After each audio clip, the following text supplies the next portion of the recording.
Hey, you gonna fix it?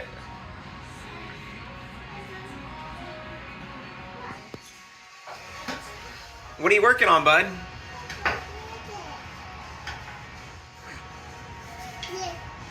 All fixed? Is it fixed? Good job. Well, I just want to apologize to you guys all. It's been a long 4th of July weekend. Haven't done anything. My new rotating assembly came in. They're press fit pistons.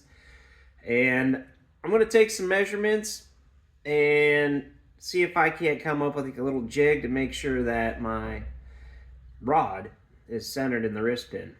And that way I don't get any extra side loading, or it's weighted correctly is what I'm trying to go for. I don't know if this is right. I don't know if it's wrong. And if you're an engine builder and you see this video, and you can say that that's wrong, and comment down below and tell me right away. So that way I disassemble the engine and fix it. But let's get started. So back here we got all these beautiful boxes of parts. I've been waiting way too long for this Scat Rotating Assembly. They are super swamped at the factory, I guess, the Scat factory. So with this box of Scat parts, once this new motor goes in the truck, would it be viable to call it the Scat Pack S10?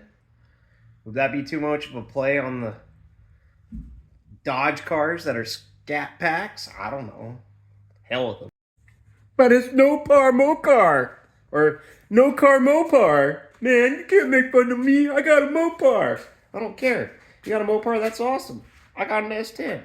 So here we got my brand new 5.7 balanced forged Scat rods. I think they're supposed to be forged.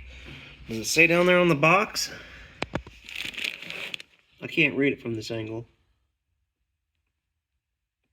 I don't know. I can't read it. But anyway, so what I want to do is, down here I got a piston assembly right here. Inside of it's got the wrist pin. And as you can see, is what my deal is what I'm getting after is, there's some slop right there. So is what I want to do is I want to get the calipers and measure the inside distance here. And then take that number and then measure the inside distance, or the exterior distance, of the small end of the rod, and then subtract the two. Once I subtract the two, I want to divide it in half. That'll give me the edge, the distance from the rod to the piston on both sides. And see, the whole point of doing that and getting that is I want to take a piece of metal and file it down, so that way I have it at the exact distance of whatever it is. We'll find that out here in a minute. And that way, when I put and assemble the rods together, I can take that little collar that I have, kind of like, you know, if you've ever used like a shark bite fitting, they have that little orange remover tool for it, something that kind of slips around the wrist pin itself. Take that and just put it on there, so that way when I slide the whole assembly together after heating it, because I only have so many X amount of time to work with it, I get it right the first time. There's no foul up, there's no play or anything else. So I've never done this before. I could be doing it wrong, and if you're watching this video, you can comment and tell me how badly I screwed it up. I don't care, but tell me I screwed it up before I fire up the engine, so that way I got at least an opportunity to fix it. These rotating assemblies, they ain't cheap and they take forever to get here. So the rotating assembly that I did buy is completely balanced. So it should be, in theory, if it's completely balanced, it should be ready to go and be able to just go right in the engine. Now, I still have some cleaning to do on the engine. The engine that I bought, the gentleman that I bought it from, it's board 40 over. He sold it because it lifted some rocker studs, but he said it had about a year on it after a rebuild or cleaned up, freshened up. So cylinder walls don't look too bad in it. I'm still gonna hone them just to give them fresh grooves. You know, and that's everybody I read on the internet. Oh, I watched Engine Masters the other day. They said, oh, you want 45-degree hot cross hatches in your cylinder walls. Other people say you want 30-degree hatches. All I can tell you, it's really hard to use a hand drill and go in and out a bunch of times really fast and get a true 45-degree crosshatch in it. The whole point of the crosshatch is so that way your cylinder rings, while they're in the piston, they rotate around the piston while they're going up and down. So you think about it, the piston's here. As it's coming down, they're rotating. They're coming back up, they're rotating. And that's just to keep it lubricated, and that's to basically so you have even wear throughout your whole engine on buildup, or on when it's running, whatever I'm trying to say. I think you follow me. So I just ordered my cheapo Amazon calipers. They came today, so I'm gonna go ahead, set the camera up on the tripod, measure it up, and do some mathematics. All right, so I got my calipers here. I got them zeroed out at 0. So what I'm gonna do is I'm gonna go ahead and remove this wrist pin. I'm gonna set it aside and grab the piston. I'm gonna put on the right here. I'm gonna measure this. Let me get you in the camera here. And that looks like it's 1.17. Now there might be a problem here. Let's measure a second one. Let's write down that 1.17. And let's just make sure that measures 1.17. If it doesn't, my theory will not work.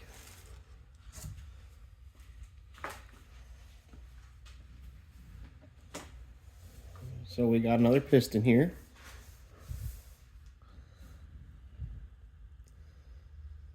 Make sure the calipers are zeroed. Yep, they're zeroed.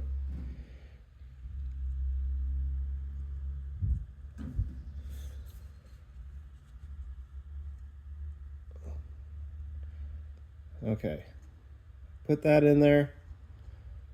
1.8, that's not good.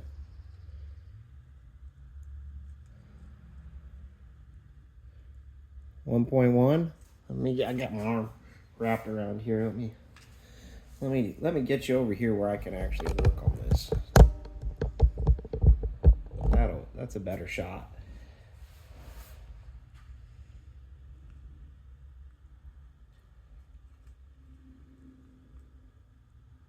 Okay, we got 1 point. As far as I could tell, that's there's 1.7.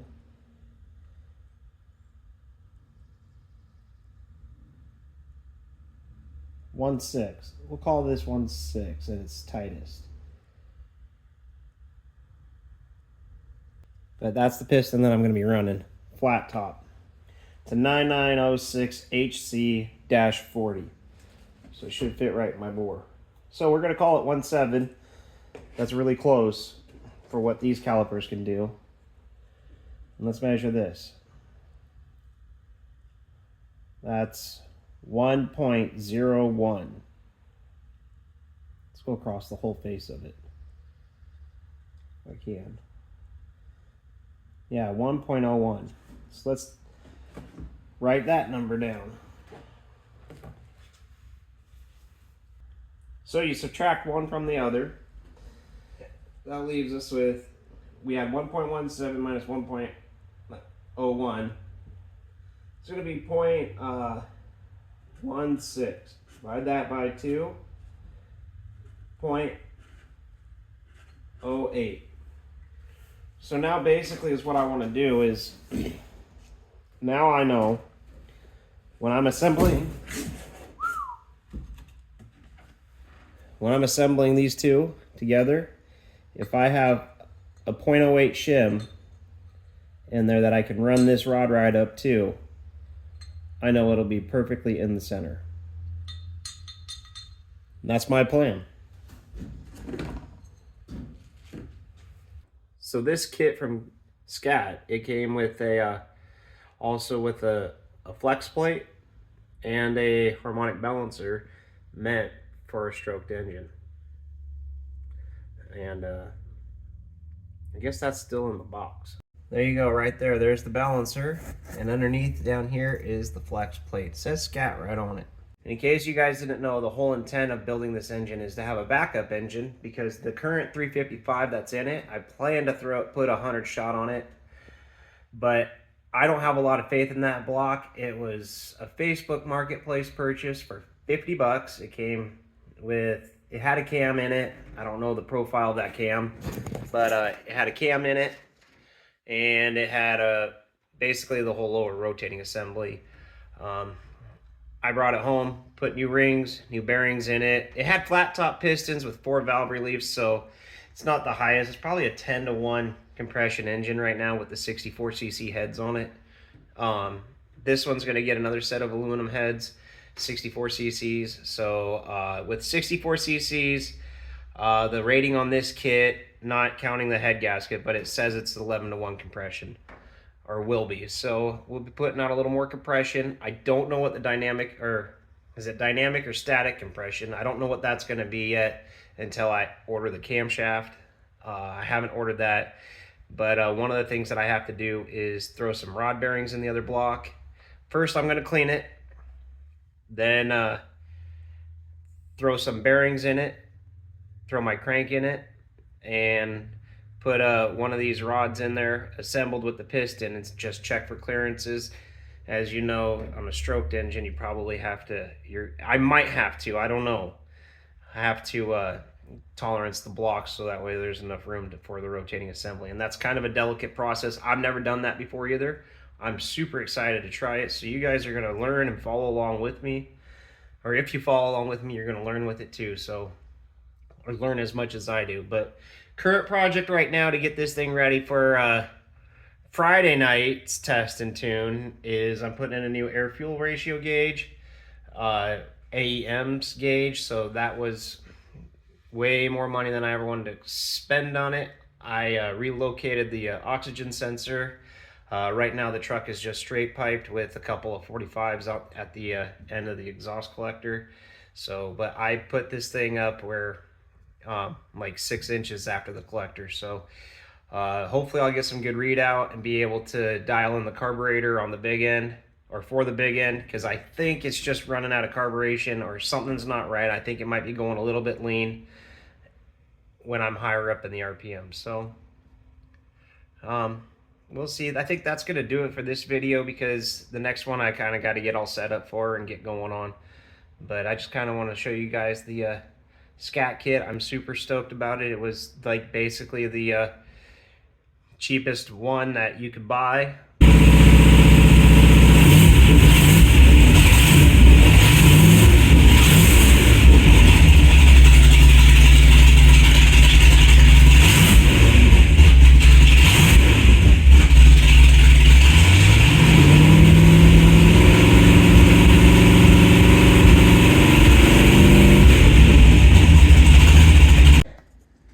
Cheaters. Oh. Here. Yeah.